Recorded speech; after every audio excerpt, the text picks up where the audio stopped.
Buenas noches, Pastor Pedro Rodríguez. Es para mí un placer poder saludar hacia su persona. Al mismo tiempo también saludar a todos nuestros hermanos de la Iglesia Presbiteriana en la ciudad de Rioja y a todos nuestros hermanos de la televisión y de las plataformas virtuales que son parte del programa En la Palabra, Texto y Contexto.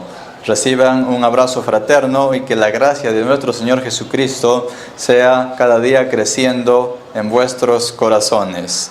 Al mismo tiempo, hoy estaremos tratando el Tratado de la Perseverancia de los Santos, que es la quinta doctrina del Tulip, en lo cual hoy vamos a enfocarnos en la perseverancia de los santos, conocido también como la doctrina del Tulip, que está enfocada, ¿qué cosa? 1.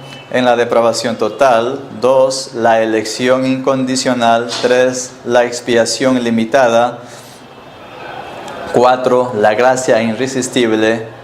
Y 5. La letra P. La perseverancia de los santos. Se le atribuye comúnmente a Juan Calvino como autor de estas 5 doctrinas. Justamente quiero aclarar en este aspecto, muchos que me han preguntado por las plataformas virtuales, ¿qué postura soy? ¿Soy calvinista o soy arminiano? Pues déjenme decirle ante todo ese dilema, soy paulista, soy bíblico, centrado en las escrituras que Pablo nos dejó ese legado por obra y dirección del Espíritu Santo. Calvino solo reestructuró lo que ya Dios había revelado a través del apóstol Pablo. Entonces, ante ello, pues soy bíblico.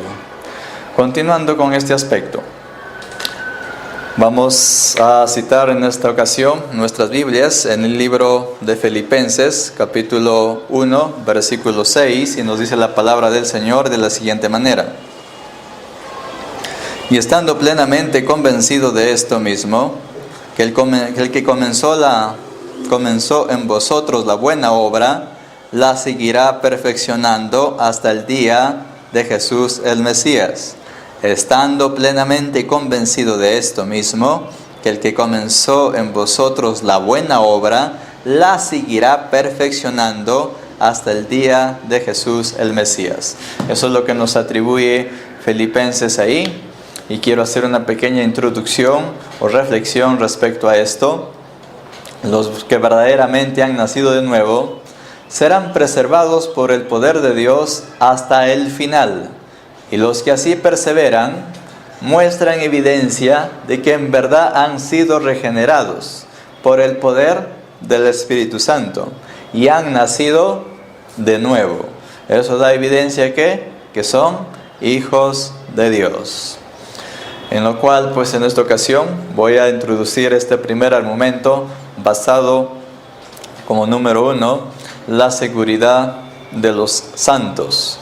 Y Filipenses nos menciona qué cosa, y esto lo puedo decir taxativamente, que es para mí un punto axiomático e indiscutible, donde él menciona aquí, estando plenamente convencidos de esto mismo, que el que comenzó en vosotros la buena obra, la seguirá perfeccionando. ¿Qué quiero decir con esto?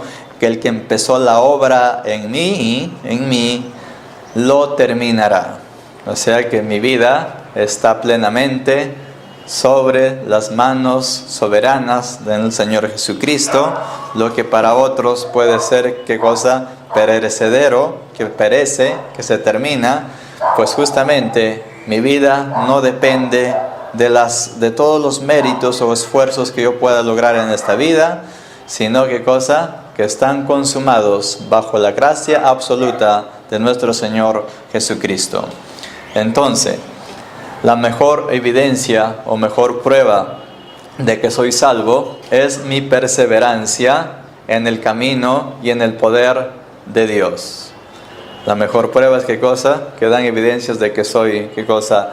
Salvo, es mi perseverancia. Cómo prevalezco dentro de la fe en el Señor Jesucristo.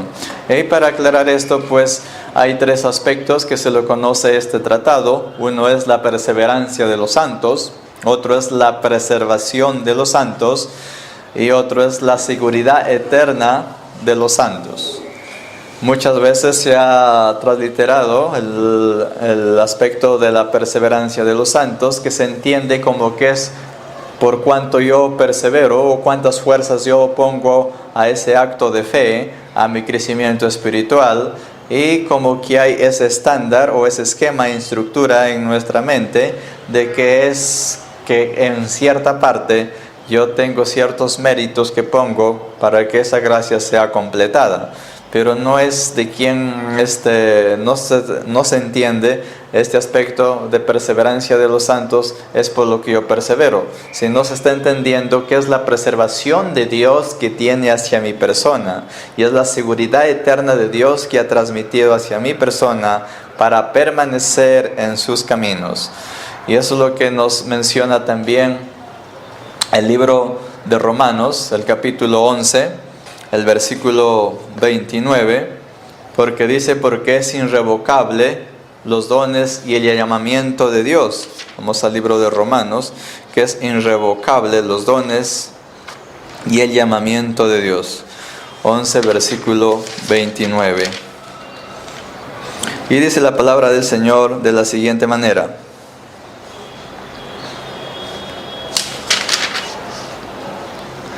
Porque irrevocables son los dones y el llamamiento de Dios. Irrevocables. Quiere decir que eso no se puede ya aislar, suspender, alterar, mutilar, socavar. Me dejo entender, porque es un acto soberano de Dios que nos ha dado, ¿qué cosa? Los dones, y ahí está hablando, ¿qué cosa? El don de la gracia, el don de su salvación, que ha otorgado a todos aquellos que han creído en Él. Y Pablo lo atribuye, que es ¿qué cosa? Es irrevocable. Y cuando habla de irrevocable, es que no se puede, como les dije, transferir o quitar. Eso es un acto que solamente Dios puede realizar en nosotros. Y es una dádiva de Dios. Esto significa que tengo ¿qué cosa? Vida eterna, porque es un don de Dios, o sea, es el que me otorga esa vida eterna. La vida eterna es un regalo de Dios y no es un regalo de los hombres. Entonces tenemos que entender todas esas perspectivas. La vida eterna no se puede perder porque es un don de Dios.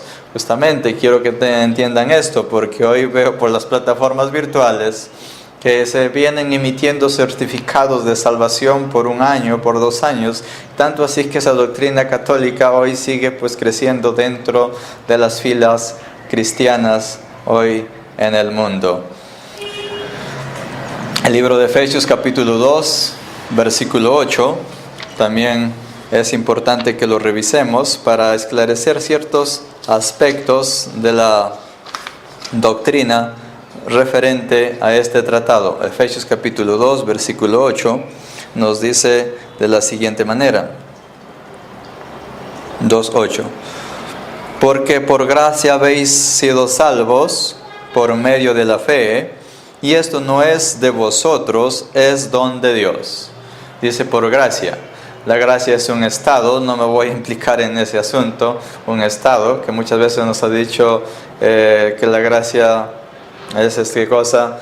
El regalo de Dios, pero la gracia implica todo un gobierno donde Dios legisla y tiene normas y nos ha sacado del mundo pecaminoso a su reino, al cual se nos ha dado a conocer como gracia, y ahora somos parte de ese reino de la gracia de Dios. Continuando con este aspecto, y nos dice que goza el versículo 8, porque por gracia habéis sido salvos por medio de la fe que hemos creído en Cristo, a lo que dice, y a través del Evangelio, que por medio del Evangelio vino la fe a nosotros, y esto no es de vosotros, o sea, no es por lo que yo soy especial, o porque yo me llamo Julio, etcétera, etcétera, sino que, les dice, es don de Dios, que le plació en su infinito amor, en su amor eterno a Dios, ¿qué cosa? Otorgarme ser parte de su reino, que a Él le plació en su pura voluntad. Tenemos que entender eso, que no es por los méritos que nosotros podamos tener. Si alguien cree que todavía tiene méritos por ahí, ¿por qué le dice? No por obras, versículo 9, para que nadie se gloríe. Ojo, no por obras para que nadie se gloríe.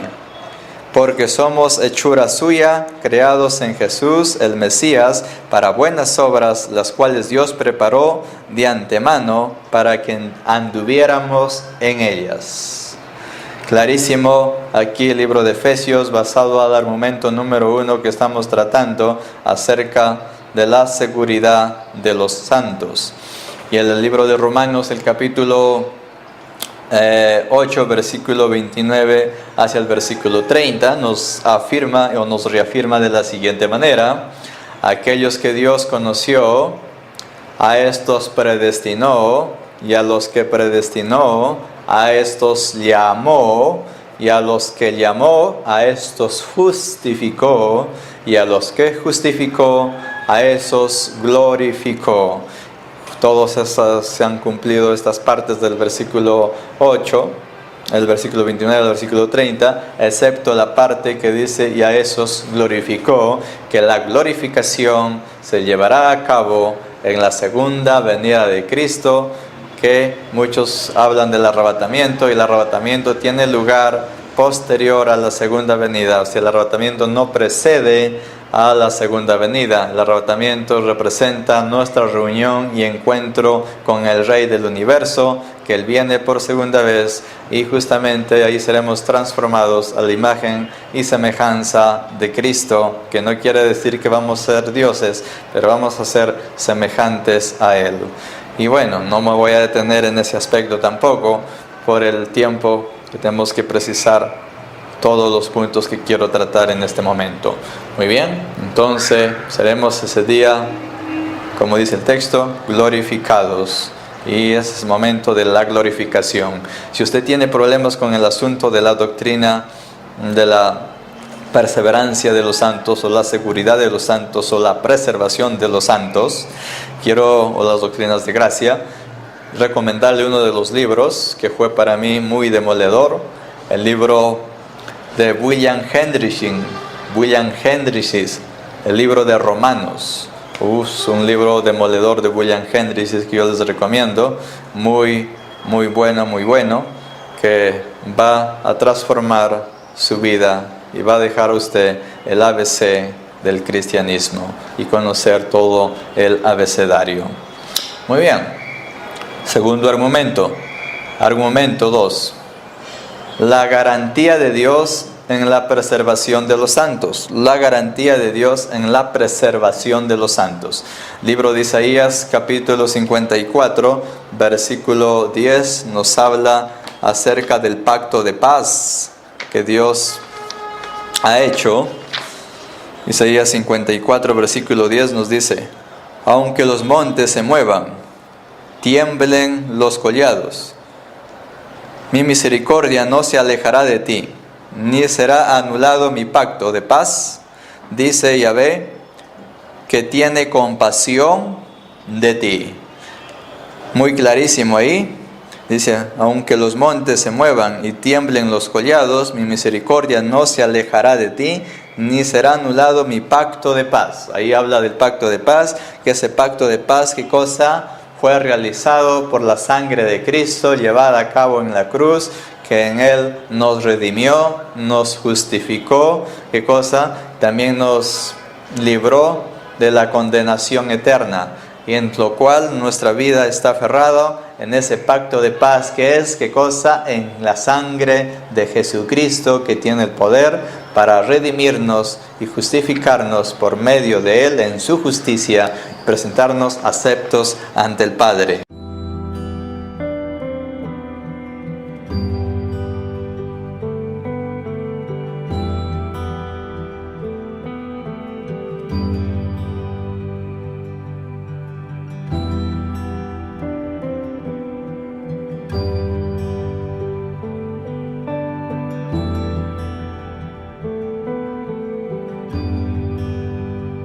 Mi alma estaba rota.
quebrantado fue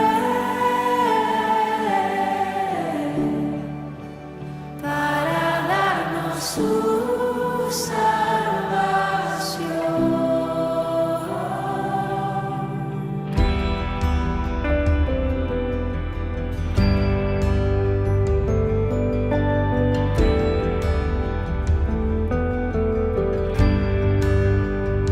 Tú no me juzgas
También el libro de Jeremías, el capítulo 32, versículo 40, nos dice de la siguiente manera: haré con ellos un pacto eterno, no cesaré de seguirlos para hacerles bien, y pondré mi temor en su corazón para que no se aparten de mí. Miren clarísimo ahí esta profecía, dice que haré un pacto eterno.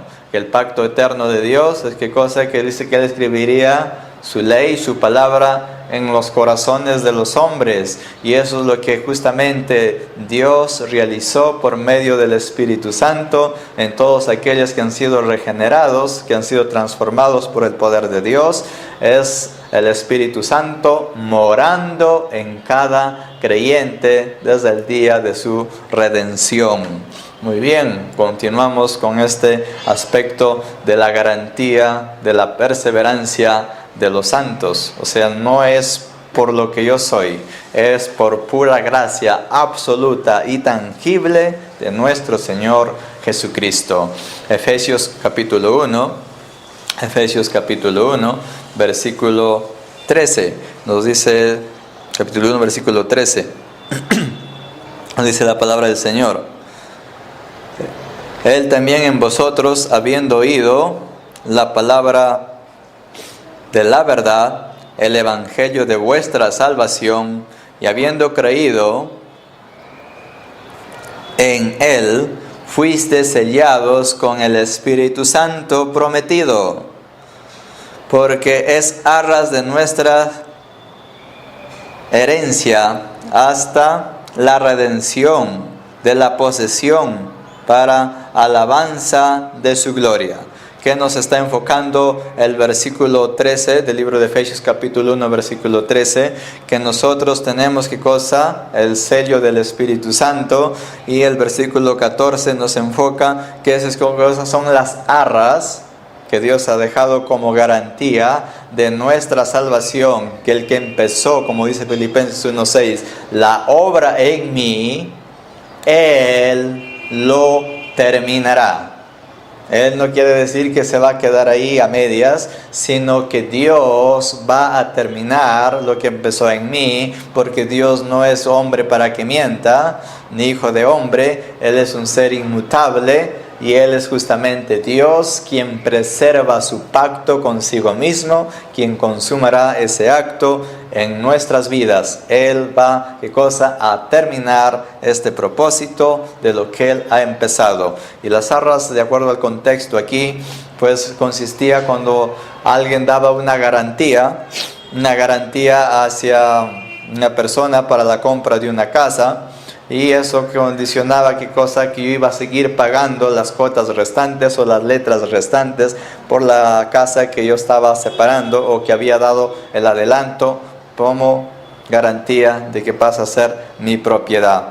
Es muy posible que dentro del contexto de la naturaleza humana muchos no hayamos podido cumplir ese objetivo de comprar una casa o de completar, de pagar las letras de esa vivienda a la inmobiliaria o a los bienes raíces a los que se dedican a ese negocio, y no hemos completado posiblemente de pagar todo el dinero o las arras que menciona aquí. Pero aquí está hablando no de hombre, sino de Dios, y Dios es imposible que lo que Él ha pagado ya como garantía de que usted es propiedad suya, como dice Filipenses 1:6, Él lo seguirá perfeccionando hasta el reencuentro que vamos a tener con Él, o hasta el día final.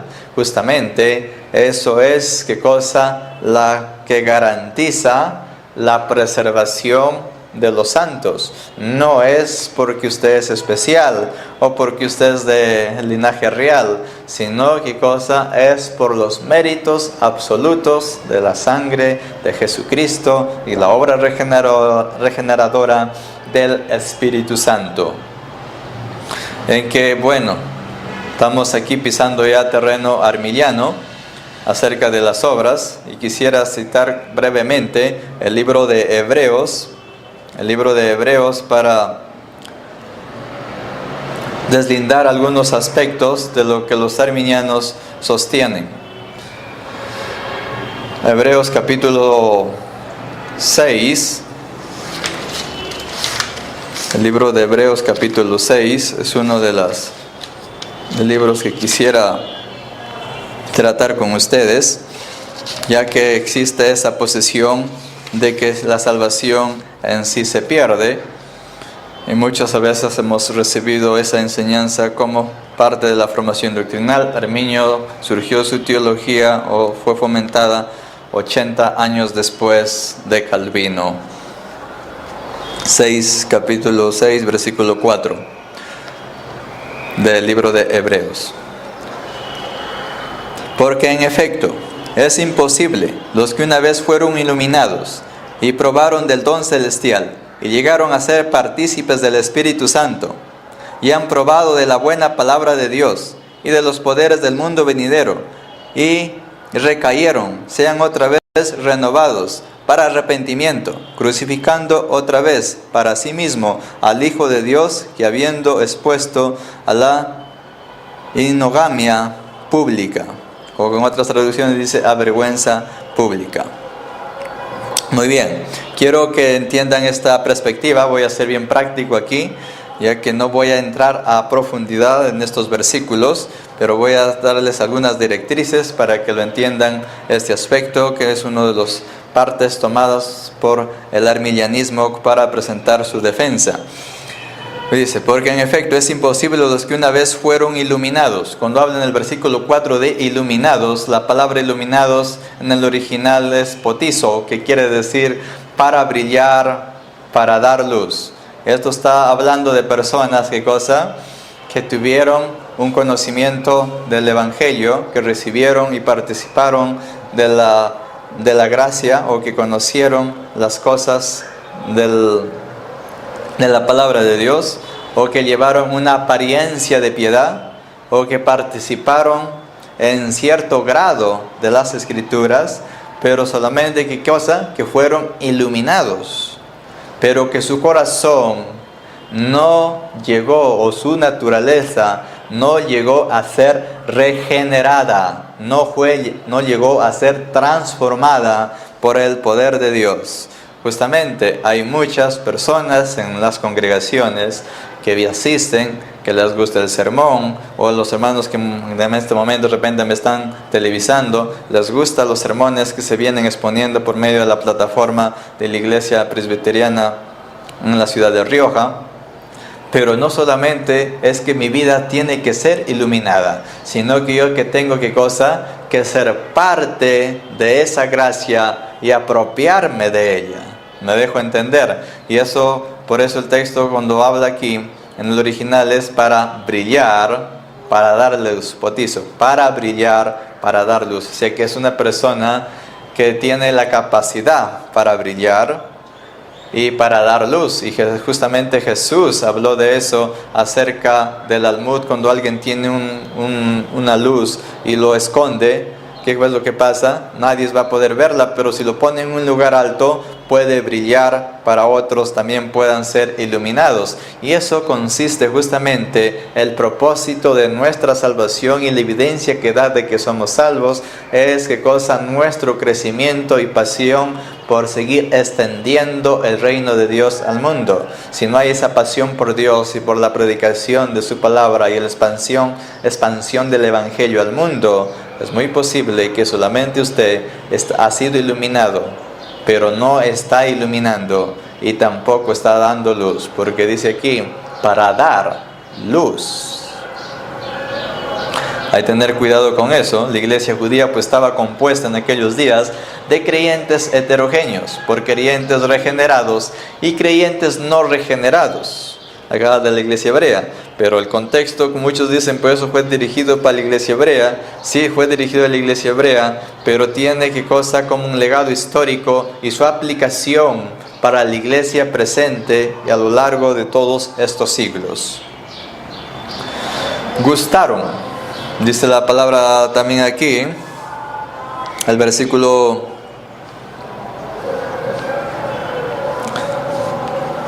Versículo 4, porque es imposible que una vez fueron iluminados, probaron del don celestial, llegaron a ser participantes del Espíritu Santo y probaron la buena palabra. En esta traducción dice probaron, en la traducción de Reina Valera dice gustaron. ¿Qué quiere decir que gustaron o probaron de la buena palabra? El término aquí es genumai, que es ¿qué cosa? Saborear, saborear, comer, gustar, probar, comer, ingerir, agradar, complacer, cautivar, satisfacer.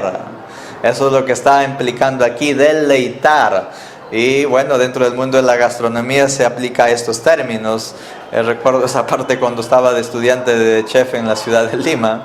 Y bueno, ahí se prueba y se gusta las diversas preparaciones que se realizaba. Cuando recuerdo esas escenas como la salsa española, la andaluza, la bengala, la María, bueno, etcétera.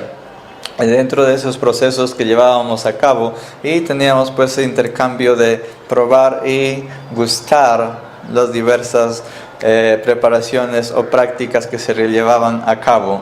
Pero aquí justamente el autor nos está haciendo un énfasis respecto a eso, que son personas que gustan de la palabra, saborean la palabra, se deleitan de la palabra, pero que no se apropian de la palabra, que no se apropian del Evangelio, que no quieren ser parte del reino de Dios, solamente quieren ser iluminados y disfrutar de los beneficios de Dios, pero no quieren a Dios.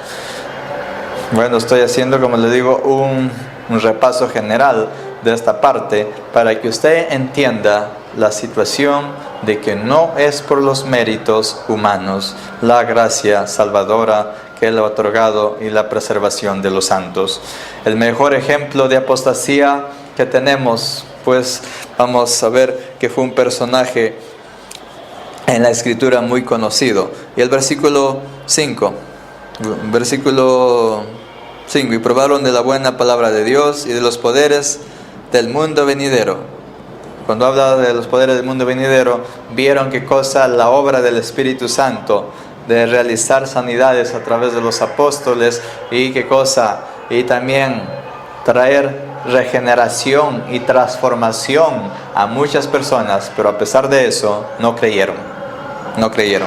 Continuamos. Y recayeron, sean otra vez renovados para arrepentimiento, crucificando otra vez para sí mismo al Hijo de Dios, que habiendo expuesto a inogamia pública, o sea, vergüenza pública. Versículo 7. Porque la tierra que bebe la lluvia, que muchas veces viene sobre ella y produce cosecha provechosa para aquellos que por los cuales es cultivada y recibe bendición de Dios. Pero los que produce espinos y abrojos es descalificada y está cerca a la maldición, cuyo fin es ser quemada. ¿Qué es lo que está aquí Pablo reafirmando? No está reafirmando de que se pierde la salvación, sino está reafirmando de que es posible apostatar y es probable apostatar, y es cierto que se apostata de la fe, pero no se puede apostatar del reino de Dios. ¿Qué está sosteniendo Pablo aquí?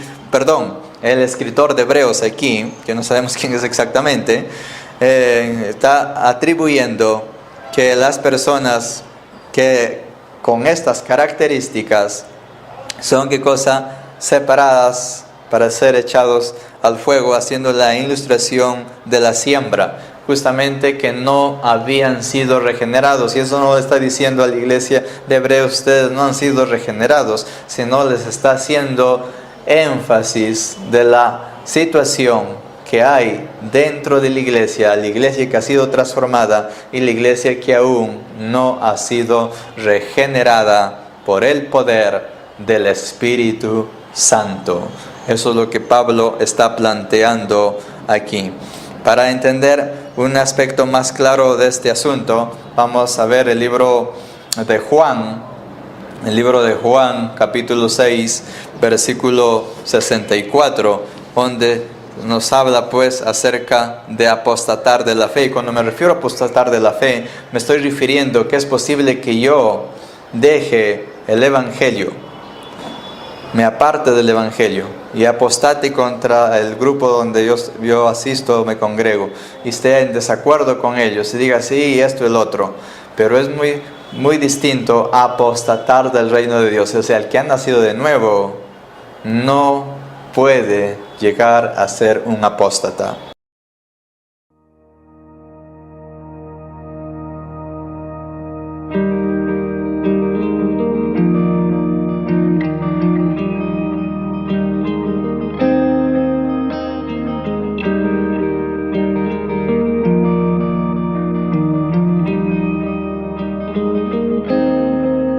Tómame en las manos que hicieron los cielos. Hállame en la gracia que me redimió. Del lodo me sacó, mis pasos afirmó.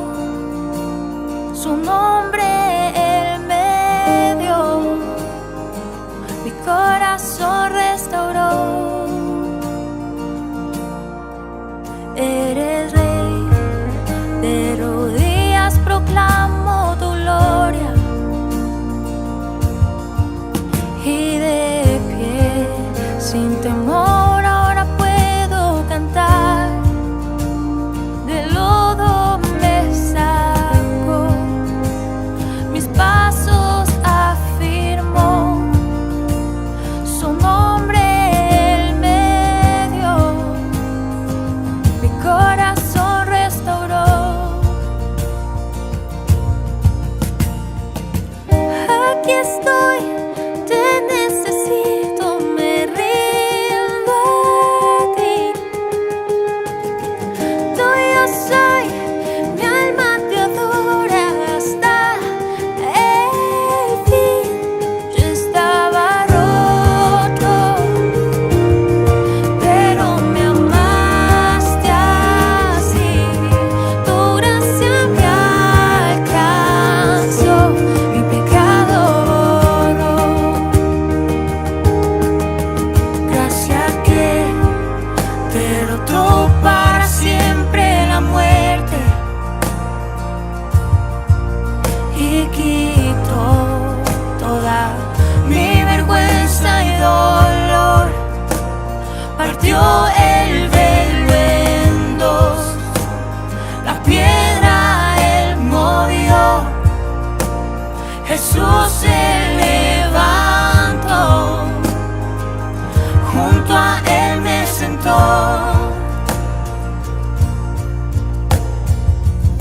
Aquí estoy, te necesito, me rindo a ti. Tuyo soy, mi alma te adora hasta el fin. Yo estaba roto, pero me amaste así. Tu gracia me alcanzó, mi pecado borró. Fui perdonado, mi libertad compró. La muerte Él venció, mi pecado borró. Y tu gracia triunfó, tu gracia triunfó, tu gracia triunfó, tu gracia triunfó.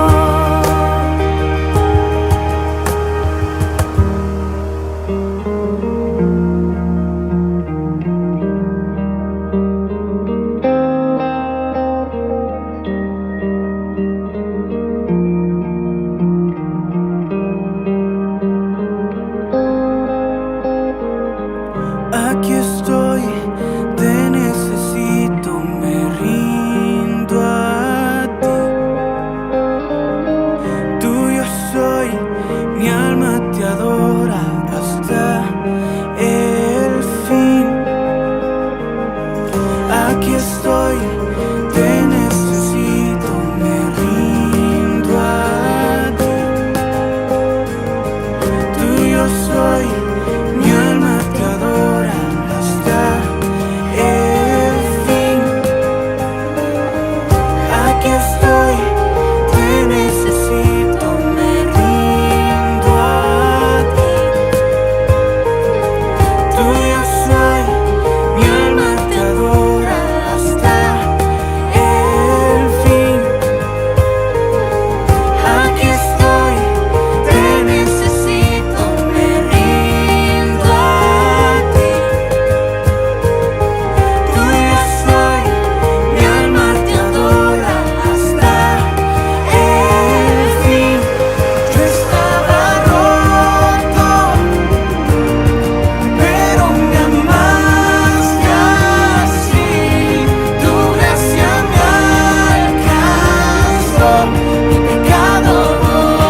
y tu gracia triunfó.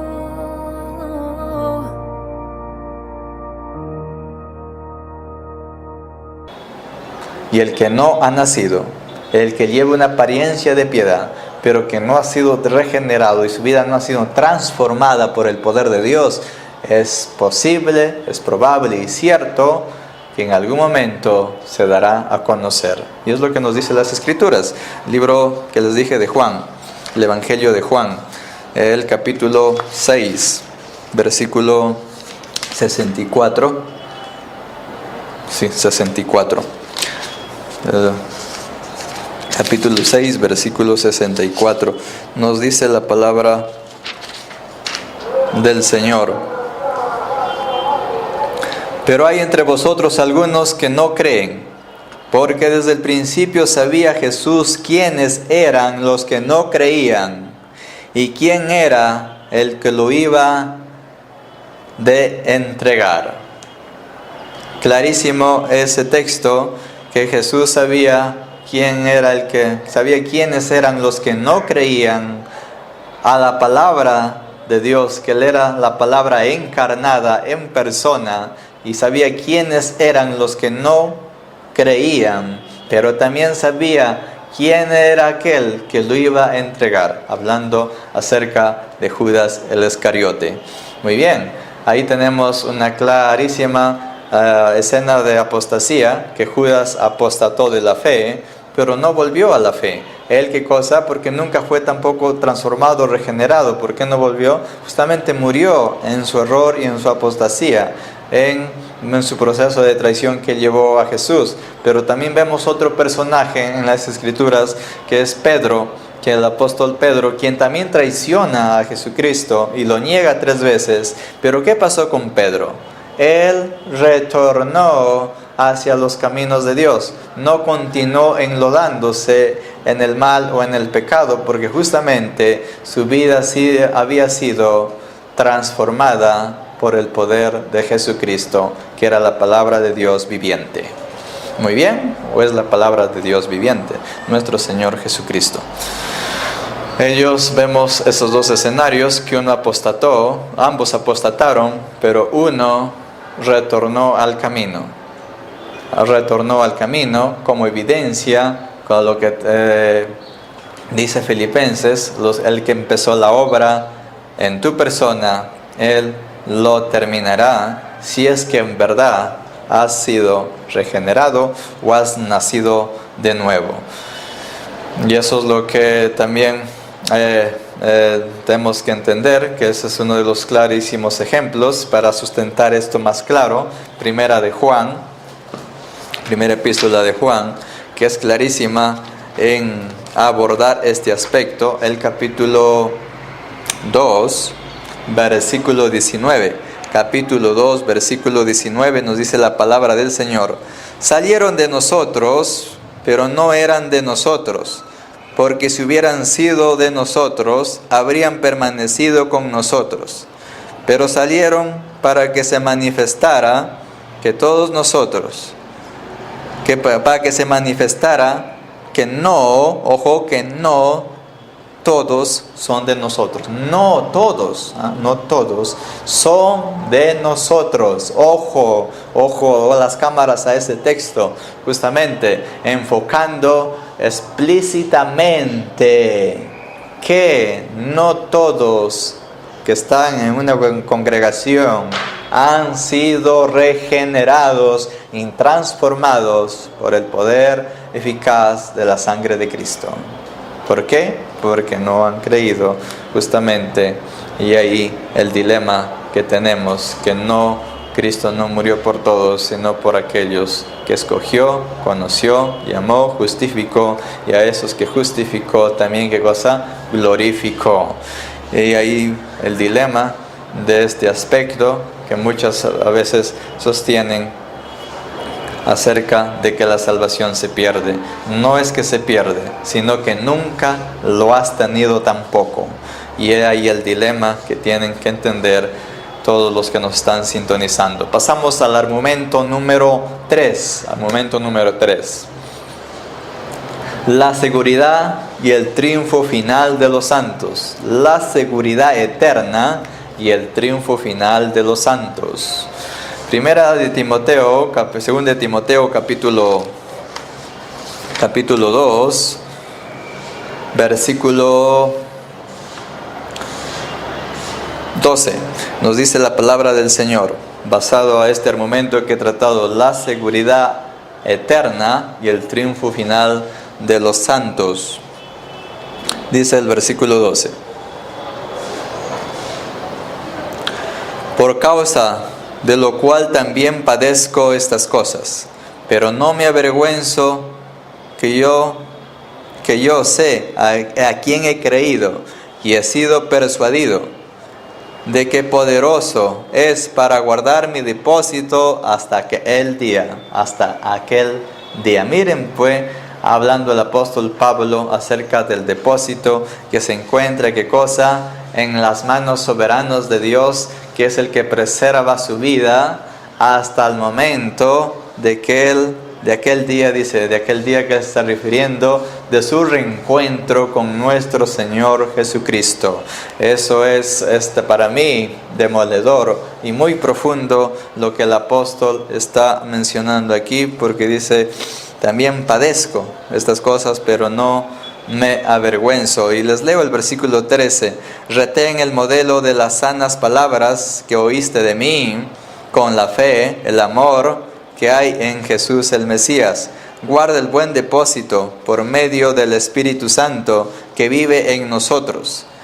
Y sabes que todos los que están en Asia se alejaron de mí, entre los cuales está Fileo y Hermógenes. 16. Concede el Señor misericordia a la casa de Onísfero, pues muchas veces me reanimó y no se avergonzó de mis cadenas. Está hablando ahí del apóstol Pablo, el embajador en cadenas. Estaba en el cepo, en Roma, en un lugar apestilente, húmedo, encerrado, eran subterráneos, donde él se encontraba en esa prisión, y él expresa su convicción de triunfo, de que el que empezó la obra en su vida, Jesucristo, él un día lo iba a terminar, y que ese proceso era parte de la perfección de Dios para su vida. Y eso es lo que nos está mencionando el apóstol Pablo. Una de las cosas que a mí me impactó de este embajador en cadenas, si usted quiere pues entender con más plenitud la vida y ministerio y perseverancia, o la preservación de su ministerio de este hombre de Dios, Pablo el apóstol, les recomiendo un libro llamado Un hombre de gracia y firmeza, Pablo, así se llama, Un hombre de gracia y firmeza, Pablo. El autor es Charles Swindoll, un libro que a mí penetró profundamente en mi corazón y me hizo entender que los sufrimientos y lo que estamos pasando hoy, o lo que vivimos dentro de nuestra vida de fe, es la arena de Dios. Esa es la arena de Dios para perfeccionarnos, para nuestro reencuentro con Él. Y no solamente eso, ¿qué cosa? Es como el músico cuando afina su guitarra para que produzca esa melodía que quiere que la gente pueda oír. Y justamente eso es lo que Dios está haciendo con tu vida, con mi vida, que los sufrimientos que estamos viviendo hoy son parte del proceso de Dios. Como dijo el astrofísico Manuel María Carreira, el sufrimiento es redentor, porque Cristo padeció en la cruz. Muy bien, avanzando con esto, libro de Juan capítulo 10 versículo 27, libro de Juan capítulo 10 versículo 27. Dice Juan capítulo 10 versículo 27 de la siguiente manera: mis ovejas oyen mi voz y yo las conozco y me siguen. Yo les doy vida eterna y no perecerán jamás, y nadie les arrebatará de mi mano. Ojo con eso, que usted está seguro dentro de la soberanía y control de Dios. Porque el que me ha dado mi Padre es mayor, y todas las cosas, y nadie puede arrebatarlo de la mano del Padre. Ahí reafirmando nuestro Señor Jesucristo que la salvación o mi salvación que Él me ha dado, está dentro del control soberano de Dios y no dentro del control de mi voluntad humana.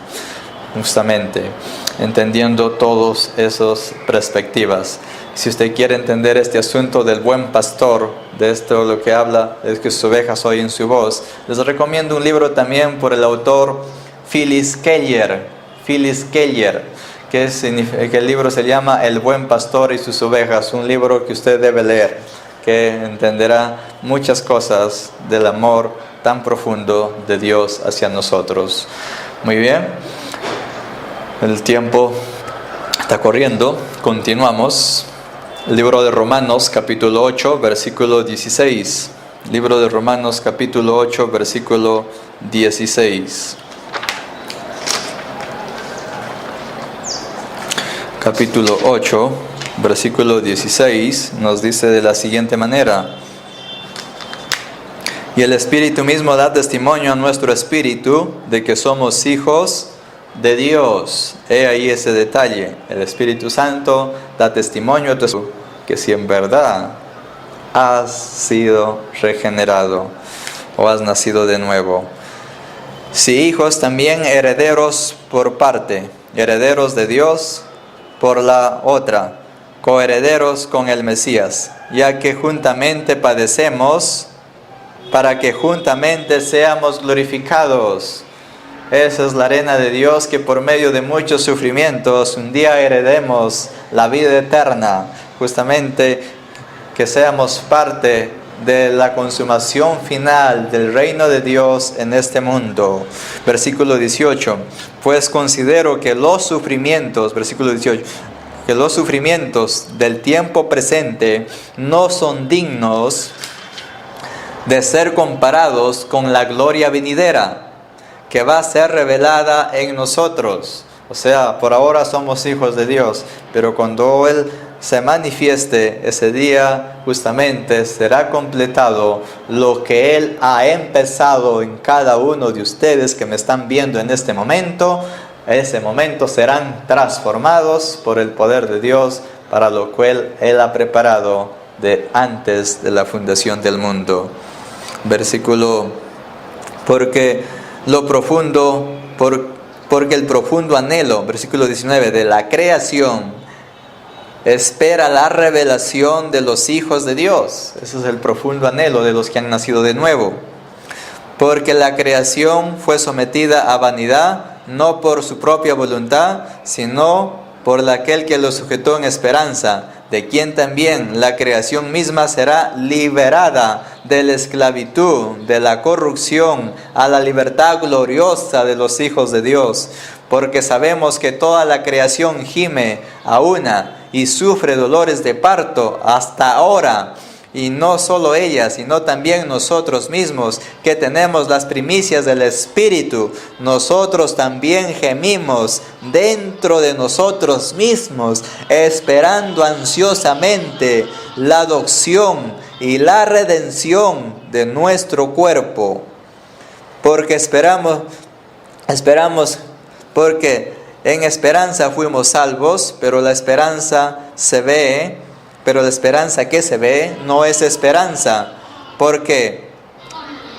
¿Para qué esperarse de lo alguno que ve? O sea, ¿qué esperanza tiene alguno de lo que ya ve o observa? Y la fe consiste en esperar esa esperanza que Él nos ha prometido en la paciencia de Dios. Versículo 25, pero si lo esperamos lo que no vemos, con paciencia lo esperamos ansiosamente. ¿Qué les quiero decir con esto? ¿Qué es lo que Pablo está planteando? Que la naturaleza misma vemos que se está degradando, la atmósfera, el ambiente, nos hablan de tantas cosas, de una degradación en el mundo, justamente porque está esperando con sus gemidos la pronta redención. Igual manera, todos nosotros estamos esperando ser redimidos y transformados a hijos de Dios. Mi conclusión final. Desde ahora, vosotros ya estáis viviendo la vida eterna. Que Dios les bendiga. No se olviden eso. Desde ahora ya somos parte o estamos viviendo la vida eterna.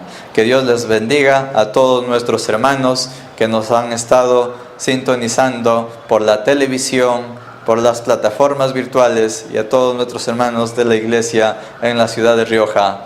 Un abrazo fraterno, y que la abundante gracia de nuestro Señor Jesucristo sea rebosando en derroche cada día en sus corazones. Dios les bendiga.